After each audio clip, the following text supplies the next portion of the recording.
Dans le mariage, on se donne l'un à l'autre, sans réserve et dans la nature même de l'amour. Ensuite, le mariage est à l'image de la fidélité de Dieu à l'égard de sa création. Il est indissoluble aussi parce qu'il est signe du don du Christ à son Église, qui est allé jusqu'à la mort sur la croix.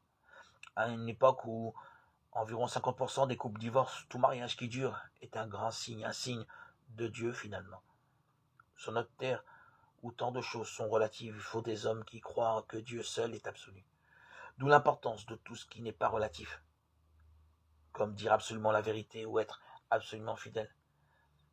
Rester d'une fidélité absolue dans le mariage témoigne moins d'une faculté humaine que de la fidélité de Dieu qui est toujours là, même quand nous le trahissons de toutes sortes de manières et que nous l'oublions. Se marier signifie en quelque sorte que l'on se fie plus au secours de Dieu qu'en sa propre capacité d'aimer. Un couple ouvert doit être un couple qui ne doit jamais s'enfermer sur lui-même.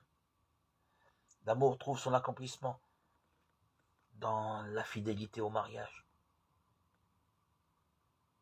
Aimer quelqu'un, c'est le voir tel que Dieu l'a voulu. En tant que chrétiens, nous n'aimons pas autrement que les autres, mais nous sommes mieux aidés.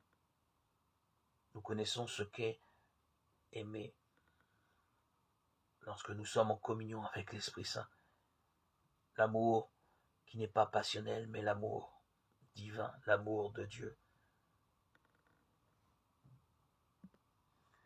L'amour qui est inconditionnel et qui ne dépend de rien d'autre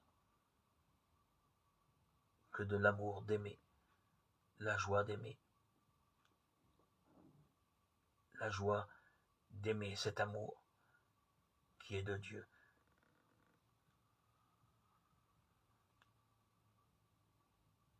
Qui n'est pas charnel, pas terrestre, qui n'appartient qu'à Dieu,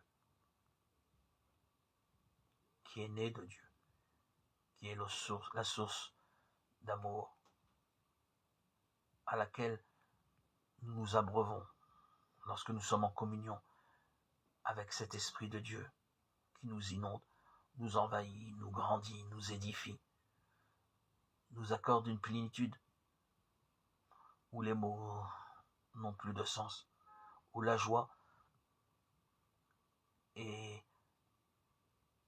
envahit nos cœurs. Il n'y a pas besoin de discipline ésotérique, de pratique quelconque, mystique, pour connaître ce bonheur, cette joie, d'être en relation avec Dieu, d'être en relation avec le Christ, en communion avec l'Esprit Saint, en relation filiale avec le Père et le Fils et le Saint-Esprit. Quel bonheur d'appartenir à Dieu, de goûter à Dieu dans ce monde. Quel bonheur sera encore plus grand au royaume